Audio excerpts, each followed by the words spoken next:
조희대 대법원장입니다. 오랜만입니다. 어제 이재명 대통령이 취임 100일 기자회견에서 사법부는 입법부가 설정한 구조 속에서 판단해야 된다. 마치 듣기에 따라서는 선출된 권력인 입법부가 사법부보다 위다라는 취지의 말을 이재명 대통령이 했는데요. 오늘 조희대 대법원장 이런 말을 했습니다. 국가 시스템을 설계하는 건 입법부의 권한이죠. 사법부는 입법부가 설정한 구조 속에서 헌법과 양심에 따라서 판단하는 거예요. 사법부의 구조는 사법부가 마음대로 정하는 게 아닙니다. 사법부가 그 헌신적인 사명을 완수하기 위해서는 무엇보다 재판의 독립이 확고히 보장되어야 합니다. 법관 여러분, 오직 헌법을 믿고 당당하고 의연하게 재판에 임해 주시기를 당부합니다. 위헌 얘기하던데 그게 뭐 위헌이에요? 그렇게 논쟁을 하면 안 된다는 거예요. 종합적으로 우리가 대법원에서 검토를 하고 있습니다. 이현정 의원님, 네. 조희대 대법원장도 뭐 사법부를 대표해서 그런지는 모르겠지만 애둘러서 이 사법개혁 이런 부분에 대한 속도전에 대해서 비판 메시지를 낸 것 같습니다. 그렇죠. 지금 사실은 대통령이 어제 헌법에 대한 인식을 어제 우리 기자회견에서 받지 않습니까? 아까 앵커도 지적하셨지만 언뜻 들으면 선출된 권력이 뭔가 이 사법부까지 다 어떤 통제할 수 있다라는 어떤 뉘앙스로 분명히 들립니다. 거기다가 지금 내란특별재판부에 대해서 그게 뭐 위헌이냐라고 이야기를 하고 있어요. 그건 우리 일반적인 법 전문가들과 헌법 전문가들과 인식과는 상당히 배치되는 이야기인 것 같습니다. 특히 근대 사법제도가 근대 민주주의 제도가 정착이 되면서 삼권 분립이라는 이야기를 합니다. 그 이야기는 뭐냐면 대통령이라고 해서 모든 걸 다 할 수 있는 건 아닙니다. 즉 헌법의 테두리 안에서 일을 해야 되는 것이고 대통령도 위법을 할 경우에는 탄핵까지 될 수 있는 거 아니겠습니까? 자, 그게 우리 그 헌법에 명시가 돼 있어요. 즉 헌법이라는 국민 전체의 어떤 뜻을 모아서 하는 겁니다. 지난 반민특위나 3.15 부정선거 있을 때 특별재판부 같은 경우는 다 그때는 재헌헌법에 헌법 규정이 있었습니다. 특별재판부를 둘 수 있다는 거. 근데 1987년 헌법 개정으로 인해서 이 법에는 그게 없습니다. 자, 그렇다면 대통령이 뭐가 위헌이냐라고 하시는데 그게 위헌입니다. 대통령이 이야기하는 저는 그게 바로 위헌적이라고 말씀을 드릴 것이고 더군다나 선출된 권력에 서열이 있다고 그러는데요. 이게 서열의 문제가 아니라 서로 견제와 균형의 원리입니다. 즉 대통령이라고 해서 선출된 권력이라고 해서 모든 걸 다 할 수 있는 건 아닙니다. 다 법에 따라 하는 것이고 그 법에 따라 하는 걸 판단하는 것이 바로 사법부입니다. 자, 그런데 문제는 사법부가 틀 내에서 해야 된다라고 이야기하는 인식 자체는 굉장히 위험한 것이고 이게 바로 중국입니다. 중국과 북한이 노동당이 있으면 당 밑에 입법, 사법, 행정이 다 밑에 있어요. 그런 시스템이 바로 이 전체주의 국가라든지 공산주의 국가 채택하는 방식이고 우리 민주주의 국가에서는 이 삼권이 분립되어 있어 서로 견제하도록 만들어 놓은 겁니다.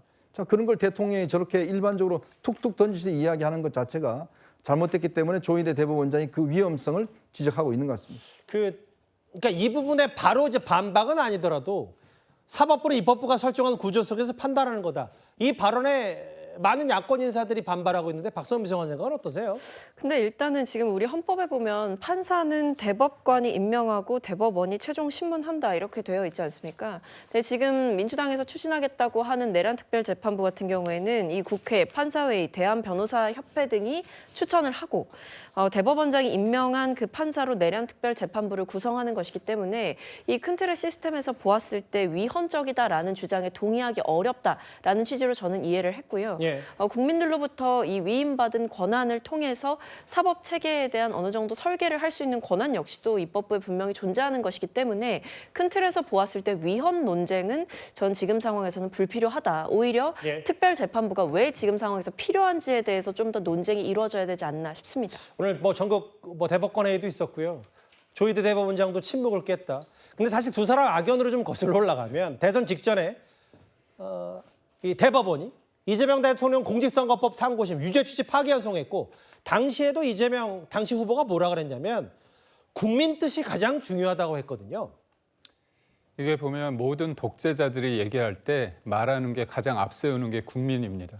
국민 뜻이라고 얘기를 하는 뭐 거죠. 그렇다고 독재자라고 뭐 너무 일반할 수는 없고요. 그렇지는 않습니다. 뭐 국민들이 이거는 판단할 문제라고 보고 있고요. 그만큼 독재자들이 국민이란 말을 많이 쓰고 그게 본인이 국민의 위임된 권력이다, 선출된 권력이라고 이거를 강조하는 이유가 있습니다.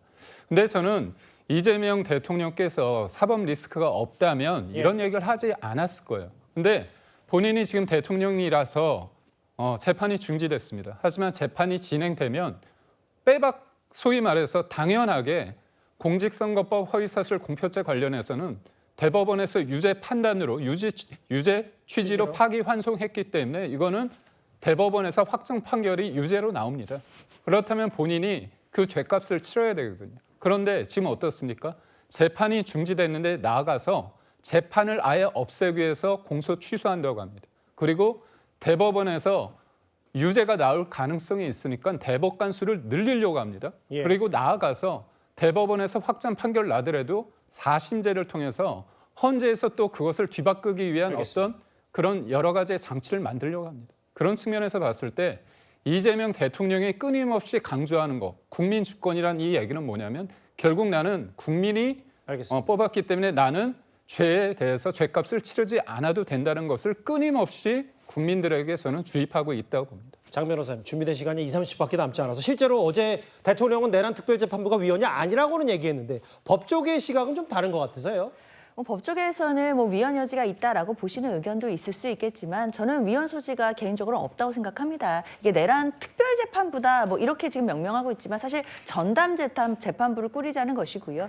결국 재판부 내에서 내란 사건을 전담해서 판단하는 재판부를 꾸리자라는 취지이기 때문에 사실 이것만으로 위헌 소지가 있다라고 보기는 어려울 것 같고 그런 틀에서 대통령이 어제 그런 말씀을 하신 거라고 생각이 듭니다. 이 부분이 이제 국회에서 결국에 이제 통과가 될 것으로 보이기 때문에 관련돼서 잘 정비해서 시행하면 될 것이라고 생각됩니다. 예, 알겠습니다.